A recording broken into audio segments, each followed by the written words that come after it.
This channel does not promote any violent, harmful, or illegal activities. All content provided by this channel is meant for an educational purpose only. এক Humayun Kabir pass বাড়ালেন, আরেক হুমায়ুন কবির সেই বল ধরে সোজা গোলের দিকে ঠেললেন। শুনলেন ওই প্রাক্তন আইপিএস হুমায়ুন কবিরের কথা, পরিষ্কার বলে দিলেন কিন্তু অভিষেক বন্দ্যোপাধ্যায় খারাপ পুলিশ মন্ত্রী হবেন না। এগুলোই হচ্ছে ছোট ছোট বিষয়, আপনারা এইগুলোর কোনোটাকে নিয়ে কাউকে ধরতে পারবে না। টেকনিক্যালি সবাই কারেক্ট আছেন, কিন্তু তার মধ্যে দিয়ে যা বলার সেটা বলে দিচ্ছেন, এবং খেয়াল করলে দেখবেন বলটা কিন্তু পায়ের টোকায় টোকায় একটু একটু করে হলেও এগোচ্ছে, থেমে নেই। আর হুমায়ুন কবির তো মমতা বন্দ্যোপাধ্যায়কে সরানোর কথা বলেননি, অভিষেককে আনার কথা বলেছে। তারপরেও ফিরহাদ হাকিম এভাবে জ্বলে উঠলেন কেন? মন্ত্রিসভায় অভিষেক বন্দ্যোপাধ্যায়কে অন্তর্ভুক্তির কথাটা কি তাহলে তার পছন্দ হয়নি? ফিরহাদ হাকিম কিন্তু বললেন অভিষেক সন্তান, সময় যখন আসবে তখন অভিষেককে নিয়ে বলবেন, মানে সময় এখনও আসেনি। এর মাধ্যমে কি বোঝাতে চাইলেন বুঝতেই পারছেন। অভিষেক যেমন আছেন, যা করছেন আপাতত তাই করুন, মন্ত্রিসভায় আসার সময় হয়নি, মানে ওই স্বপ্নটা যেন না দেখেন। দেখুন, ফিরহাদ হাকিমের কথার দুটো দিক আছে। এক, তিনি বলছেন মমতা বন্দ্যোপাধ্যায় কলকাতাকে সেফেস্ট সিটি করেছেন। এবার কলকাতার নিরাপত্তা রক্ষার দায়িত্বটা অ্যাকচুয়ালি কাদের? কলকাতা পুলিশের। কিন্তু ফিরহাদ হাকিম পুলিশকে নয়, কলকাতাকে সেফ রাখার কৃতিত্ব দিয়েছেন পুলিশ মন্ত্রীকে। এতে তার লাইন তিনি বজায় রেখেছেন। মমতা বন্দ্যোপাধ্যায়ের প্রতি তার যে অপার শ্রদ্ধা, ভক্তি, যে আনুগত্য, সেটা অটুট রেখেছেন। তার প্রমাণটাও তিনি দিয়ে দিলেন। কিন্তু সঙ্গে তো আরেকটা কাজ করলেন, ফিরহাদ হাকিম নিজে কলকাতার মেয়র, ফলে কলকাতাকে ভালো রাখার পেছনে তারও যে কিঞ্চিত অবদান আছে, হয়তো ঘুরিয়ে সে কথাটাও বোঝাতে চেয়েছেন। কিন্তু এর বাইরেও আরেকটা জায়গা রয়েছে। এই দুটো দিককে একসঙ্গে কভার করতে গিয়ে ফিরহাদ হাকিম কি লক্ষ্য ছেড়ে উপলক্ষ্যকেই একটু বেশি গুরুত্ব দিয়ে ফেলেছেন? দেখুন, কলকাতায় দুষ্কৃতী দৌরত্ব দেখে এই ফিরহাদ হাকিমই তো বলেছিলেন এর আগে যে তাকেও স্ত্রী কন্যা নিয়ে থাকতে হয়। কলকাতার এই পরিস্থিতি তাকেও ভয় ধরাচ্ছে, তিনিও বিচলিত। এবার পুলিশ যদি দারুণ কাজ করে, তাহলে এই কলকাতাতেই কেন স্বয়ং মেয়র নিরাপত্তার অভাব বোধ করেছিলেন? আর দেখুন, কেন সুশান্ত ঘোষকে খুনের চেষ্টা হওয়ায় রেগে গিয়ে বলেছিলেন এনাফ ইজ এনাফ। পুলিশ যদি এতই ভালো কাজ করে, তাহলে পুলিশকে কেন হুঁশিয়ারি দিয়েছেন ফিরহাদ হাকিম? এবার এটার উল্টো দিকটা কি? মমতা বন্দ্যোপাধ্যায় তিনি পুলিশ মন্ত্রী হিসেবে দুর্ধর্ষ কাজ করেছেন, কলকাতা সেফেস্ট সিটি হয়েছে, সেটা তো বুঝলাম। কিন্তু তার দফতরের ব্যর্থতা যদি থাকে, মানে ফিরহাদ হাকিম তো সেই ব্যর্থতার কথাই তুলে ধরেছেন, যার জন্য তিনি নিজের পরিবার এবং রাজনৈতিক সহকর্মীদের নিরাপত্তা নিয়ে চিন্তিত। তার দায়টা তিনি তাহলে কার ওপর চাপাচ্ছেন? এরকম বাছাই করে হয় নাকি? শুধু কৃতিত্ব নেওয়া যাবে কিন্তু দায় নেওয়া যাবে না? দায়হীন কৃতিত্ব হয় নাকি? এটা একটা বড় প্রশ্ন কিন্তু, এবং উত্তরটা সম্ভবত কি ওই শুভেন্দু অধিকারীর কথায় লুকিয়ে রয়েছে। ভেবে দেখতে পারেন। বিরোধী দল নেতা আজ অভিযোগ করেছেন যে তৃণমূল নেতারা যাকে পুলিশ মন্ত্রী করতে চাইছেন, সেই অভিষেক বন্দ্যোপাধ্যায় নাকি মন্ত্রী না হয়েই পুলিশকে কন্ট্রোল করছেন। এটা হচ্ছে কাহানিমের টুইস্ট। একটা বক্তব্যে পুরো ভাবনা চিন্তার দেখুন দিকটা অন্যদিকে ঘুরে যেতে পারে। এতক্ষণ তো ওই ভাবছিলেন যে ফিরহাদ হাকিম কি আসলে ওই দায়হীন কৃতিত্বের কথা বলছিলেন, কিন্তু আসলে ফিরহাদ হাকিমেরও কি যেটা শুভেন্দু অধিকারী বলেছেন সেটাই মনে হচ্ছে? কেউ পেছন থেকে কন্ট্রোল করছেন। যে পুলিশ মন্ত্রী কলকাতাকে দেশের নিরাপত্তম শহর করেছেন, সেই পুলিশ মন্ত্রীর হাত থেকে পুলিশ কি মাঝে মধ্যে বেরিয়ে যাচ্ছে বলে তিনি ইঙ্গিত করলেন, এবং সেই জন্যেই কি তিনি এত ক্ষুব্ধ হয়ে যাচ্ছেন পুলিশের ওপর? ভাবার বিষয় কিন্তু, তার কারণ এটাই রাজনীতি। বিশেষ করে আইসি এবং এসপি পোস্টিং ক্যামাক স্ট্রিট থেকে অনুমোদন হওয়ার পরে অর্ডারটা নামায়। কার্যত অলিখিতভাবে অভিষেক বন্দ্যোপাধ্যায় পুলিশ দপ্তরকে নিয়ন্ত্রণ করেন। আর মমতা বন্দ্যোপাধ্যায় 13.5 বছর ধরে রাজ্যের পুলিশ মন্ত্রী। অতএব এটার মধ্যে আলাদা কিছু নয়, সামগ্রিক সিস্টেমটা কন্ট্রোল বাই দি একটা ফ্যামিলি, ব্যানার্জি পরিবার। মন্ত্রিসভায় এখন চাইলে তো পিসি সরকারকেও আনা যায়, সেটা ব্যাপার কিছু না। কেন আনতে পারছেন না সেটা ওদের দলের আভ্যন্তরীণ মারামারি, 75 বখরা কিনা আমি বলতে যাব না। কিন্তু এই সমস্ত করে মিডিয়া, সোশ্যাল মিডিয়ার অ্যাটেনশনটাকে তিলোত্তমার বিচার থেকে তৃণমূলের অন্তর্দ্বন্দ্ব, এই নবীন প্রবীণের মারামারিতে ঘুরিয়ে দেওয়ার চেষ্টাটা রাজ্যের সাধারণ মানুষ ভালোভাবে নেবেন। কে কোন দপ্তরে থাকবেন মমতা বন্দ্যোপাধ্যায় তিনি সিদ্ধান্ত নেবেন, এবং অত্যন্ত দক্ষতার সঙ্গে সরকার চলছে। তো সেখানে কে কি আলাদা করে এই ধরনের মতামত দিতে যাওয়া, এটা একেবারেই অবাঞ্ছিত, অপ্রয়োজনীয়। এই ধরনের মন্তব্য থেকে বিরত থাকাই ভালো। কয়েক বছর আগের গল্প, বুঝলেন? গল্প না, ঘটনা। কংগ্রেসের মধ্যে তখন নেতৃত্ব নিয়ে একটা চূড়ান্ত সংকট দেখা দিয়েছিল, মনে আছে আপনাদের? সেই সোনিয়া গান্ধী, তিনি থাকবেন কিনা নেতৃত্বে, তার নেতৃত্ব নিয়ে প্রশ্ন দলের ভেতরে, কাকে তার বদলে বসানো হবে, কে বসবেন, ওই গ্রুপ অফ 18-13 তৈরি হয়েছিল, অনেক কিছু।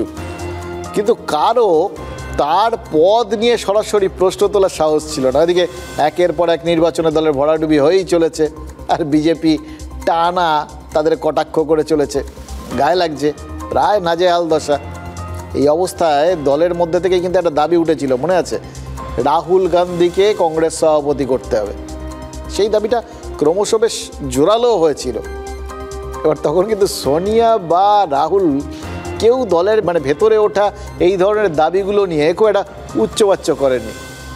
হয়তো তারা ভেতরে ভেতরে চুপ করে বসে জল মাপছিলেন, অথবা এরমও হতে পারে পুরো বিষয়টাকে পাত্তা না দেওয়ার মনোভাব নিয়েই চলছিলেন। কারণ তারা তো ভাবছিলেন যে দলের সভাপতি যিনিই হন না কেন, মা অথবা ছেলে, সোনিয়া অথবা রাহুল, ক্ষমতা সেই পরিবারের মধ্যেই সীমাবদ্ধ থাকছে, এর বাইরে যাচ্ছে না ক্ষমতা। ফলে মাথা ব্যথার তেমন কারণ হয়তো ছিল না। কিন্তু শুভেন্দু অধিকারী সেই ইতিহাসটা নতুন করে মনে করিয়ে দিলেন। তৃণমূল কর্মীদের কি বোঝালেন যে মমতা বন্দ্যোপাধ্যায় বা অভিষেক বন্দ্যোপাধ্যায়, পুলিশ মন্ত্রী যিনিই হন না কেন, নিয়ন্ত্রণটা আসলে একই জায়গায় থাকবে, একই হাতে, একই পরিবারের হাতে। সেজন্যই কি মদন মিত্রের মনে হচ্ছে যে মন্ত্রী নয়, পুলিশকে পাল্টাতে হলে একজন তাগড়া অফিসার দরকার। আর প্রশ্ন আরেকটাও আছে, তাহলে কি সৌগত রায়ের মতো প্রবীণ নেতারা পুলিশকে বুঝতে ভুল করছেন? সৌগতরা মোটামুটি দিন 2-3-এর মধ্যে দুরকম কথা বলে। একটা এই আছে, ওর উপর আমার অ্যাসেসমেন্ট একটা আছে, আর অ্যাসেসমেন্ট করেছে। পরশুদিন দেখবেন আবার যে অসাধারণ পুলিশ যা কাজ করেছে, দারুণ। এটা সৌগতরা খুব ভালো মজা পায়, উল্টো পাল্টা এলোমেলো করে দেওয়া। যেটার অভাব, ভীষণভাবে পুলিশের ইন্টেলিজেন্স কমে গেছে। আমরা যাদের খোঁচর বলতাম, এই খোঁচরদের খবরই, যাদের কাজ হচ্ছে স্পাইয়ের কাজ, ঝাঁকুনি ওইটাই। একদম তাগড়া রুনু নিয়োগীর মতো একটা লোক ইন্টেলিজেন্সের মাথায় বসিয়ে দেওয়া, এই এলোমেলো করে দেওয়াটাই রাজনৈতিক নেতাদের জন্য একটা অসাধারণ একটা ক্ষমতা। এই যে ইন্টেলিজেন্সের কথা বলে মদন মিত্র অ্যাকচুয়ালি কি বোঝাতে চেয়েছেন তিনি কিন্তু জানেন। এইটাই একটা ধাঁধার মতো, যে তারা কোনটা বলেন, কোনটা মিন করেন। এই সমস্ত ধাঁধা কাটাতে অবশ্য তাবর বিশ্বের গোয়েন্দাকে ডেকেও লাভ নেই। এখানে তাদের মনের কথা কে বুঝবে? আমরা একটু বোঝার চেষ্টা করি, কিন্তু তলায় তলায় যে কত গোপন কম্য হয়ে যাচ্ছে সেটা একমাত্র ব্রহ্মাই জানেন। দেখুন, নোট মানে টাকা, ওই পরের কথাটা যদি ধরে নিই, লুটে পুটে খাই, যেটা অব্যক্ত থেকে গেছিল, বলেননি, উল্লেখ করেননি। এবার সেটা নোট মানে টাকা, এর অমুক টান কম নাকি?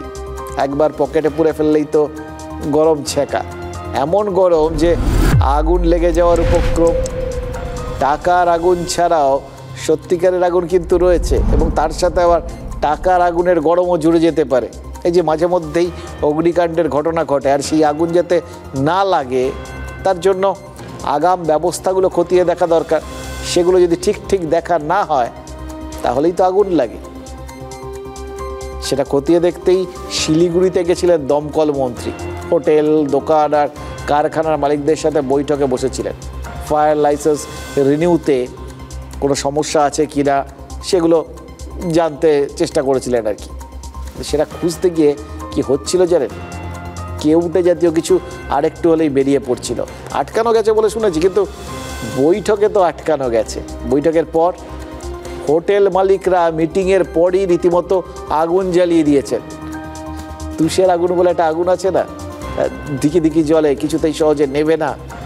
হোটেলের মালিকরা নাকি অনেকটা সেই রকম ঘুষের আগুনকে উস্কে দিয়েছেন। আমাদের অলরেডি আছে এবং বিগত 15 বছর 20 বছর ধরে আমরা এক্সিস্ট করছি। সেই জায়গায় ওনারা চেয়ে বসছেন শুধু রিনিউয়ালের জন্য। ওনারা ডিমান্ড হচ্ছে 40,000 50,000 এরকম শুধু রিনিউয়াল, যার জন্য গভর্নমেন্টের কোনো ফিজ জমা দিতে হয় না। ঘুষ, অবশ্যই ঘুষ, এবং সেটা আমি লিখিত আকারে ডিজি সাহেবকেও জানিয়েছি। ফির বাইরে মন্ত্রী কি বললেন?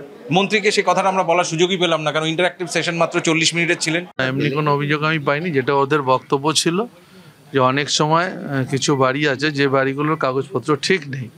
না, ওরা স্ট্রেট ঘুষের কথা বলছে, বাড়তি টাকা আছে না, আমাকে সেটা বলেনি। আমাকে যেটা বলেছে এই বাড়িগুলোর ক্ষেত্রে কি করে রেগুলারাইজ হতে পারে, যদি সরকার এটা আমাদের কথাটা ভাবনা চিন্তা। আমরা বলেছি কেস টু কেস দেখবো ব্যাপার। না রহেগা বাঁশ না বাজেগা বাঁশরি। দমকল মন্ত্রীকে কেউ অভিযোগই করেননি। অভিযোগ করলেও অভিযুক্তকে অবশ্য অভিযুক্ত বলাও যেত না, তার যে মানে অভিযোগও নেই, অভিযুক্তও নেই, ব্যাস সব সমস্যা শেষ। আসলে এই ব্যবসায়ীরা অনেক আশা নিয়ে হয়তো গেছিলেন, ভেবেছিলেন মন্ত্রীর সামনেই তার সান্ত্রীদের নামে নালিশ জানাবেন, পারলেন না। সশরীরে পৌঁছতে পারলেও নালিশটা কান অবধি পৌঁছে দিতে পারেননি। এবার কেন পারলেন না সে তো শুনলেন। এবার এতে লাভ কি হলো? মন্ত্রী জানতেও পারলেন না, তাই তিনি এগুলো নিয়ে ব্যবস্থা যে নেবেন তার সুযোগও পেলেন না। কোনো অভিযোগ নেই, সুতরাং তদন্ত কিচ্ছু নেই। নালিশ, অভিযোগ অথবা দাবি এগুলো মন্ত্রীকে জানানোর তো একটা প্রোটোকল আছে। এবার এই প্রোটোকল জিনিসটা বড় অদ্ভুত, জানেন তো। এই প্রোটোকলের জাঁতাকলে কত মানে অ্যাকচুয়াল জিনিস যে আটকে যায়, আর তারপর যখন আবার ফের একটা কিছু ঘটনা ঘটে তখন সেগুলো নিয়ে টানাটানি পড়ে, আর তখন একটা একটা করে বেরোতে থাকে। কিন্তু ঠিক সময়ে যে জিনিসটা ধরা পড়লে হয়তো ওষুধ দিতে পারতেন মন্ত্রী, এবং যাতে ভবিষ্যতে ওই বললাম না নোটের গরমে আসল আগুনের ছ্যাঁকাটা খেতে না হতো, তার ব্যবস্থা হতে পারত। সেই সুযোগটা যে হাতছাড়া হলো, এটা কি কেউ ভেবে দেখবেন?